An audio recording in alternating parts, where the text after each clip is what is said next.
Hello, I'm Dango Rose. Welcome to the Mountaineer Podcast, where everybody's listening. The Mountaineer brings you the latest news of the Peak to Peak region, in print, online, through our podcast, social media, and special publications. Now, listen in to the latest news of the area with our local journalists.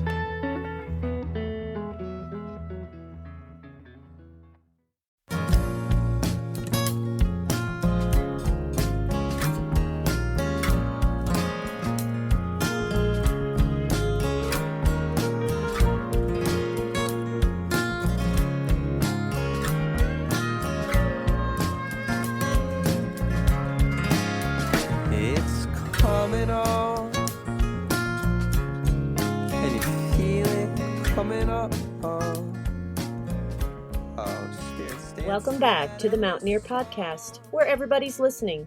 I'm Barbara Hardt. And I'm Doug Armitage. And now for this week's news.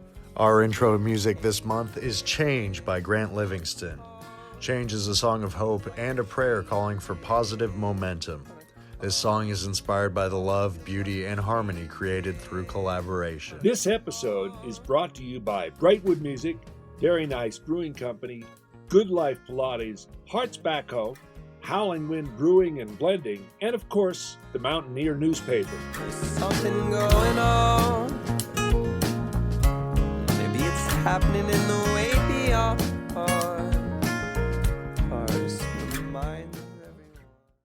Hello, my name is Jamie Lammers, and this is my interview with local musician Grant Livingston. My name's Grant Livingston.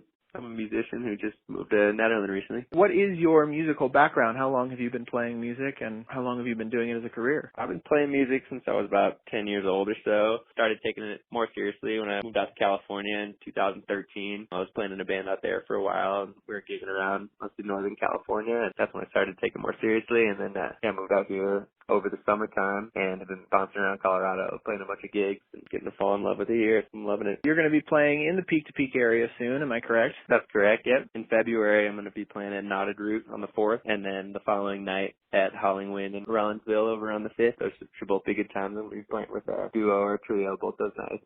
Looking forward to it. As a performer, what do you love most about being able to perform live? Oh, that's a good question. I think I'd say it's a combination of, first of all, just getting in the flow state, just like getting really lost in the moment and with the actual music itself. And I think it gets brought to another degree when you go and play that in public or go do it with people, because then there's the whole human interaction element where it's just fun to see people smiling and dancing and getting to kind of share my most authentic version of myself with people and bounce ideas off each other and all that kind of stuff. What are your predominant instruments? I mostly am a songwriter and a guitarist. I play acoustic guitar mostly, a little bit of mandolin here and there and some banjo, but mostly I play acoustic guitar. How long have you been writing songs, playing these instruments, stuff along those lines? I've been writing music since I was probably in high school or middle school is when I really started to take a stab at that and fell in love with it ever since. Really fallen in love with jam grass and bluegrass and jam music. And when I moved out to California when I was about 18 years old, out there for college, and got really turned on to all that kind of stuff and kind of pivoted in that direction ever since then. Would you say that bluegrass and jamgrass are your predominant influences and genres? Yeah, definitely. Along with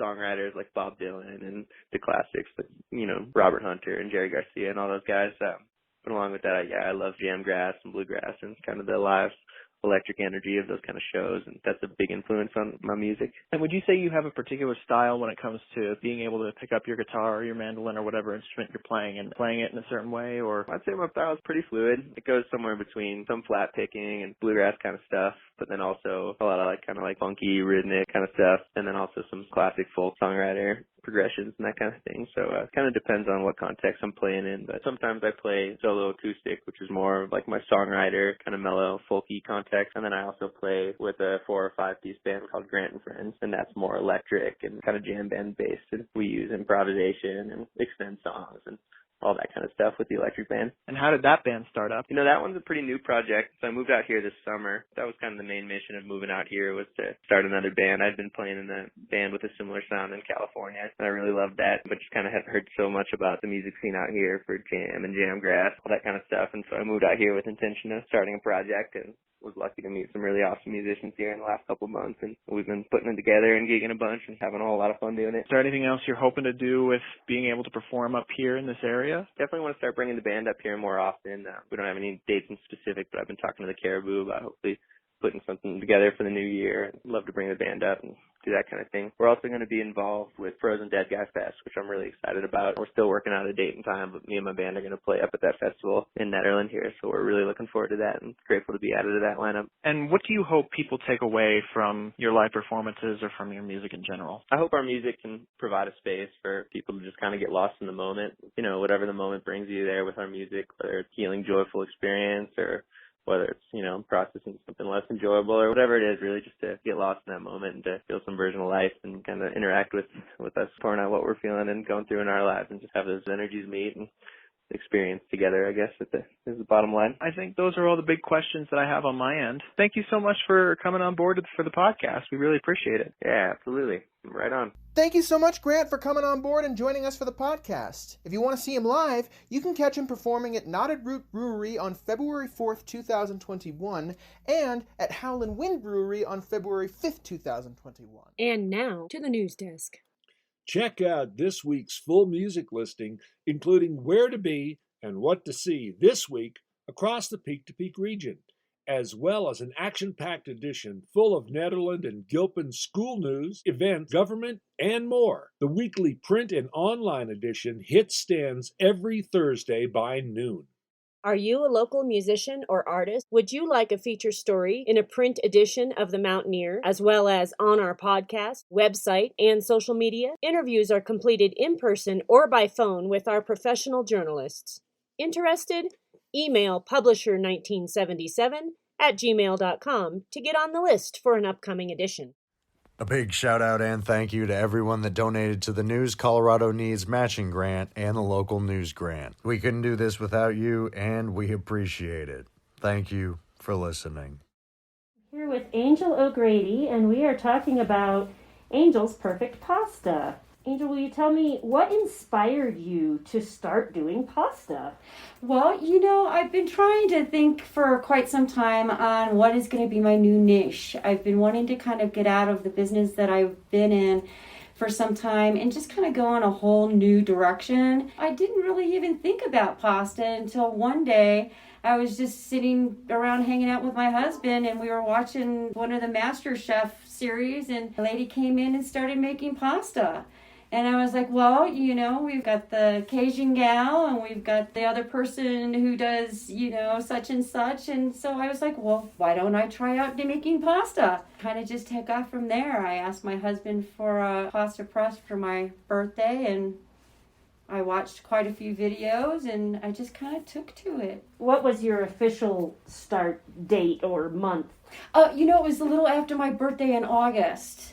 Yeah, I got my little pasta press shortly after my birthday and started making pasta probably a week after that. Everybody had rave reviews from my in-laws and from my husband, and I thought, well, what the hey? Let's go ahead and start trying it out on some other folks. What are some of your favorites of the different ones that you make? I am very fond of the beef egg noodle and also the chicken and parsley egg noodle. I'm kind of a meat and potatoes kind of gal. But I do love just the classics as well. The beetroot and the spinach. And, through that I was like, well, those are fun flavors, but let me reach out and start doing something really different with my flavors. And so I've come to love the savory pumpkin spice. It's kind of got a garlic and pepper flavor to it. So it's got, your seasonal flavors like cinnamon and nutmeg, but it also has the peppery kind of garlicky flavors, kind of gives that savory flavor. What do you think makes you different from other people that are doing this? Obviously, there's no one else up here doing it, which is different to begin with, but what makes yours different than others in the state? Well, I think, too, again, it falls back on the flavors that I've been creating, coming up with new ones, and then also, rehashing some of the old flavors that have been around, traditional flavors that have been around, like the beef egg noodle and like the chicken and parsley. Those are traditional flavors, and I think bringing those back And then also, like coconut curry spice. I've never heard of a coconut curry spice noodle. I'm also thinking of a sweet soy wasabi noodle as well. And so, I think that brings me to a different space than just your regular pasta person. What is your favorite part of what you do? Just making the pasta is really therapeutic for me, and I find a lot of joy in it because I feel that I'm creating something for somebody else to enjoy. And one of the greatest things for people to enjoy is food. And so I get a lot of joy out of it, I guess you could say. And the region you cover right now, you're talking about Dawn at the community center and Arwen at the holistic homestead. What else do you have going on? I'm also in the process of trying to get the product into the grocery stores up here and little shops up here in our area. I hope to working through the commercial kitchens. That'll give me the opportunity to be able to have those avenues to sell my product and get it out there for people to enjoy. And it's just you that's creating this? Yeah, so far it's just me. I hope to maybe bring my husband on board to help me start creating the product and producing the product and packaging. There's a whole lot to that as well. We'll see. Hopefully it'll bloom into something to where I can maybe even hire a couple of locals who are interested in learning how to make pasta, and we can make a go of it. But how fast are you growing as a company?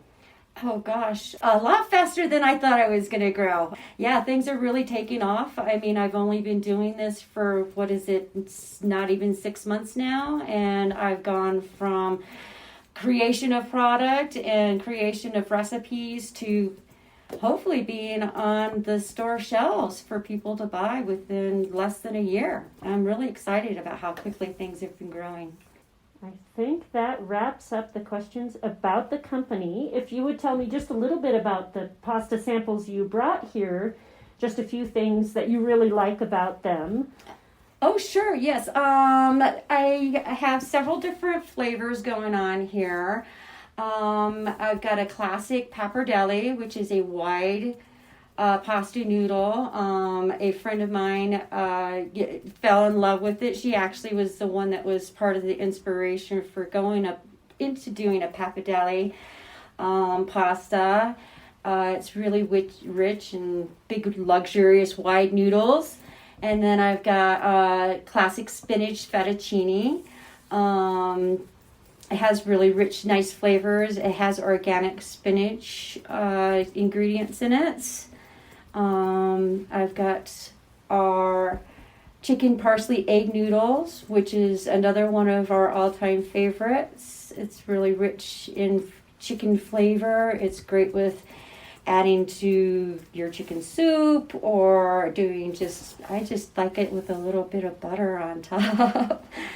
We do have a carrot and ginger bow tie farfalle. It has a nice sweet carrot flavor, and the heat of the ginger I think would be great in some pasta salads. I do have some gluten-free products going on now.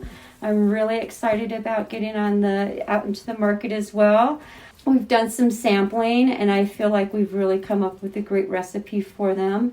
I make them for you to buy already prepared, but I also have a gluten-free pasta mix that you can make in your own home, which is, I have directions on it for all of that and how you can make your own pasta at home. Let's see, I have some of my sauce mixes as well. I got my basil Alfredo sauce, which is a really fun and rich sauce with Romana and Asiago and Parmesan. You can either make it with milk or you can actually even make it with water. I made these sauce mixes specially for just being easy to make for anyone at home, but also it would be a great thing to bring along for camping trips, because you don't need a whole lot of extra ingredients to add to it in order to make the sauce mixes. And then I have a spaghetti sauce mix that just adds all of the wonderful flavors that you'd love to have in your spaghetti sauce? Gosh, there's a lot of flavors that I have as well that I didn't bring today. The list keeps growing and growing. I'm in the process of trying to get some whole grain pastas going as well. And I'm also looking into keto pasta. I mean, the list goes on. Pesto, tomato garlic.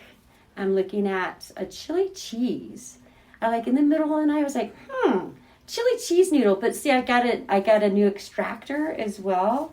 So I was thinking instead of having like a sauce mix, you could have like it's already in the noodle. And do you have a website or Facebook or other social media? I do Facebook. You can find me at the Angel's Perfect Pasta there. I'm on Etsy for selling if you want to purchase product to be shipped to you. And then also I'm on Cast Iron, which is a website that you can order my product and have it for delivery pickup at the Holistic Homestead for now. So I think they're fairly new. Very cool. Well, thank you so much for bringing this over today and for letting me do an interview on the fly. I really appreciate it, and I really hope that your business takes off. Oh, I'm so excited to see it too. Yeah, thank you. Take care. Brightwood Music in Nederland has the instruments and accessories you need for your holiday shopping.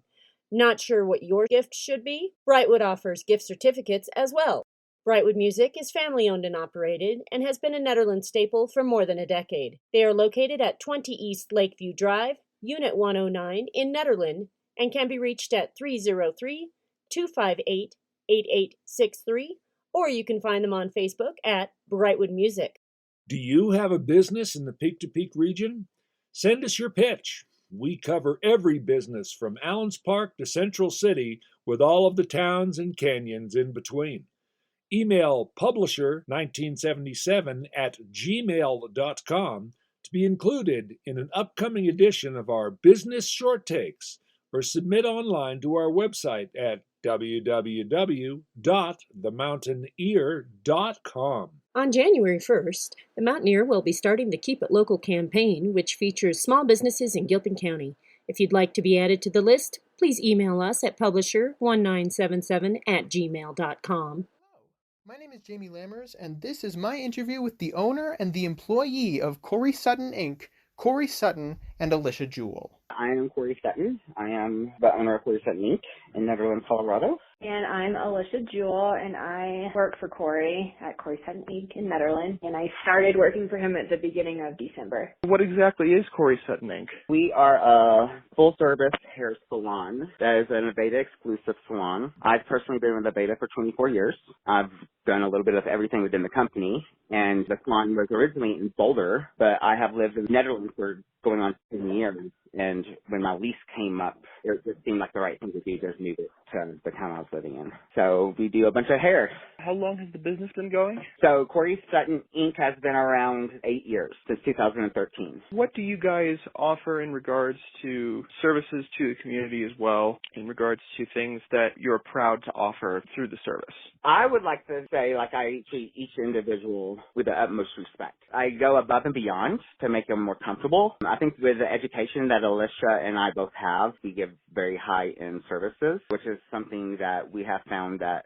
the community is really happy to gain from us. Whether it's just doing the scalp massage or being able to really consult with people in their time of need, I think that people have shown a great appreciation for that. And Alicia, how about you? Yeah, I feel like Corey and I both have caring hearts where we genuinely pursued this industry because we are caretakers, and I feel like every person that's in my chair is in my chair because they need a haircut, but my job is to make sure they leave feeling better than when they came in. So making their hair look nice is part of that, but I feel like the majority of what we do is work with listeners, and we give people a place to come where they can really hear their voice heard. And I feel like post-pandemic that's been more important than ever, because for a lot of clients, we're the only people that they've seen outside of their household old and the better part of 3 years now. How did the business get started? What was some of your guys' background, and how did the business come to be? Well, for me, I moved to Colorado in 2007, and I worked in a very busy Veda salon in Boulder. In 2013, I had a lot of things happen in my life, and it was like a time for me to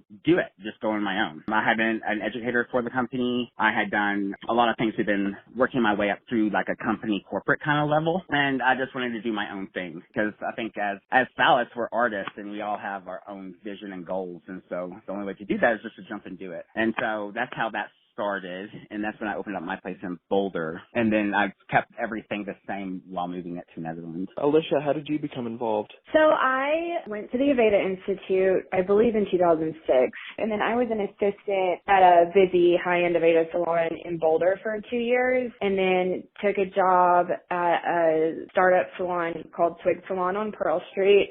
And I was there for 12 years. I was their lead educator for a while, managed the assistant program, kind of had my hands in a lot of like management roles. And then I guess it was in November, I was running some errands in Netherlands and happened across Corey's salon. And I've lived up here for almost 8 years. And so it just seemed like the right time to start kind of moving my career path towards where I live. So I started with Corey just to be more a part of my local community and kind of move my career up here where I get to know people in my own neighborhood. What do you think makes you different from other businesses that are similar in the area? As I was trained, it's points of difference. The little things such as, giving scalp massages. I just know what I do. I can't speak of what makes me different from other people because I don't know, if that makes sense, because I've never seen anything negative about somebody else. But I say it would be the points of difference. It's really going those little steps above, whether it's a scalp massage or just being there as an ear or offering bhakti chai or a beta tea. Just those little things that just make people feel a little bit special, Well, and I think one thing Corey has done really well is he's created a space in Netherlands where it's really tailored to individuals. It's a smaller salon, but I think that gives us the opportunity to like truly connect with people one-on-one because it's not this like crazy busy space with a lot of moving parts. It really is tailored toward individuals in there. And being in a small town, you inevitably get involved in the whole community of what's going on around you instead of just in your business because it is a small town and everybody knows everybody. And for me, that piece of it makes it very different from places I've worked before, and I really love it. I feel like it is a difference in being up here in the mountains and being in a small town versus being in a bigger city with a busier spot, and I think a lot of people love that about us. I think that's why we have so many people that still come from the Front Range up here, Mm-hmm. That right there just makes me proud that people still want to when I moved up here. I also think one thing, and I think this is probably true for, a lot of places in the industry. I don't know if it's that different, but we really maintain our education and stay on top of current trends and constantly taking classes, and Aveda gives us a really great platform for that, just to do classes either in person or online. But just staying up to date with all of our education is something that we pride ourselves in. What are your guys' favorite parts about what you're able to do? Mine would be connecting with the people. I still get giddy after 24 years, and if I'm doing color or like a really big different cut or something like that, I still get excited and giddy about it. And to be in a profession to where that happens, that's a win. Well, and I would say mine is similar. I really love getting to know people. And so to me, my relationships with my clients are really important. So when you can have somebody communicate to you what they really want and you can actually follow through and do that for them and they're excited and they leave with more confidence, it's rare that you get to do that and get paid for it in a job. So that feels really, really good. Is there anything else in general that you want to add about the business or what you offer or what you're excited about in the coming year or anything along those lines? Yeah, I'm just really excited to be up here. I've lived here for a while and felt like my life was split between here and Boulder. So finding a place to put down roots up here for my career and just be more a part of where I live is really, really exciting to me. I mean, I've only been working for Corey a little over a month and I just feel really settled and I've loved every new client I've gotten at the salon. And that part of it is just super exciting to me to just be more involved up here. And I'm just excited to have Alicia with the team and just to see the salon grow and prosper. Well, I think those are all the big questions that I have on my end. I wanted to thank you guys for coming on board and joining this amazing podcast. Oh, yes. Thank you. Yeah, thank you so much. Yeah, for sure. Thank you so much, Corey and Alicia, for coming on board and joining us for the podcast. If you want to head to Corey Sutton Inc., you can visit 20 Lakeview Drive, number 211 in Nederland, Colorado to get your hair cut today, or contact them at 720-465-9057. Oh, hey friends, what's the deal? I've been wondering how to feel about it all. Some things never change, the world sure rearranges right in front of us. And that's all for this week's episode of the Mountaineer Podcast. All editions of the Mountaineer Podcast are available on our website at www.themountaineer.com and click on Podcast. And our outro music today is Solstice, again by Grant Livingston. Solstice is a song of reflection. This song explores the process of personal and collective growth through life's trials and triumphs and the importance/value of processing emotion and feeling. You can pick up this week's print edition of the Mountaineer in Nederland, Gilpin County, Ward, Jamestown, Gold Hill, Ferncliff, and Allens Park. You can also read and subscribe online. All print subscribers have free access to our website. And go online to catch up on more local news. I'm Doug Armitage. And I'm Barbara Hardt. Until next time, thanks for listening. Yeah, we've been up, we've been down, we've been tossed around like a cloud. Oh, time is now. Got lost out in the rain, got me thinking about some things that I forgot. Oh, it's easy to lose sight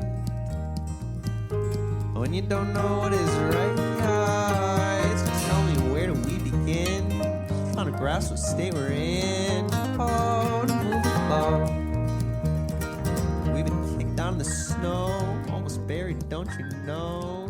Yeah, we're back up. Yeah, it's time to start again.